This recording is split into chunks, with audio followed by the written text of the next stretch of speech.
आहे मराठा आरक्षणासंदर्भात। मराठा आंदोलकांनी उपमुख्यमंत्री देवेंद्र फडणवीसांची भेट घेतली आहे। आरक्षणावर भूमिका स्पष्ट करा अशी मागणी आंदोलकांनी केली आहे आणि याच पार्श्वभूमीवर सर्वपक्षीय नेत्यांच्या घराबाहेर ही आंदोलनं सुद्धा करण्यात आलेली आहेत।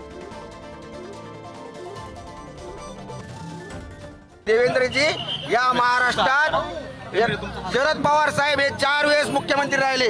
खरे मराठा आरक्षणाचे जर मारेकरी कोण असन तर शरद पवार साहेब आहे। देवेंद्रजी तुम्ही सत्तेमध्ये आल्यानंतर 13% आरक्षण दिलं, सारथी दिली, अण्णासाहेब आर्थिक विकास महामंडळ दिलं। पण देवेंद्रजी आज महाराष्ट्रातल्या मराठा समाजाची मागणी आहे की मराठा समाजाला ओबीसीतून आरक्षण भेटायला पाहिजे। तुमची पक्षाची भूमिका आहे ती स्पष्ट करा। त्यांनी मला या ठिकाणी सांगितलं ईडब्ल्यूएस आरक्षणात नुकसान झालं असं म्हणणं आहे तुमचं, तर एसी बीसीचा 10% कायदा का लागू केला? तो लागू केला नसता तर ईडब्ल्यूएस गेलं नसतं।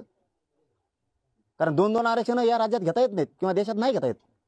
हे जर तुम्हाला माहित होतं तेव्हा बोलणारा कोण आहे तेव्हा त्यांना जर माहित होतं की ईडब्ल्यूएस मुळे नुकसान झालं मग एसी बीसी द्यायचंच नाही ना। 10% दे दिलं तुम्हीच, कायदा तुम्हीच बनवलाय आणि ईडब्ल्यूएस मुळे नुकसान झालं तुम्हीच म्हणताय। लाज वाटली पाहिजे आता समजता स्वतःला। पूर्ण काळा आला गोरगरिबाचा हेच आता कधी काळी हे खूप वर्षानंतर येतात। जसं नाही का आपण बोलतो की 12 वर्षातून एकदा कुंभमेळा येतो, तसं हे सुवर्ण काळ आलेला आहे आता सामान्य जनतेसाठी। कारण सामान्याची लाट कधीच येत नाही, म्हणून सामान्य सगळे एकतर्फे झालेत मुलाच्या बाजूने आणि नेते झालेत पक्षाच्या बाजूने।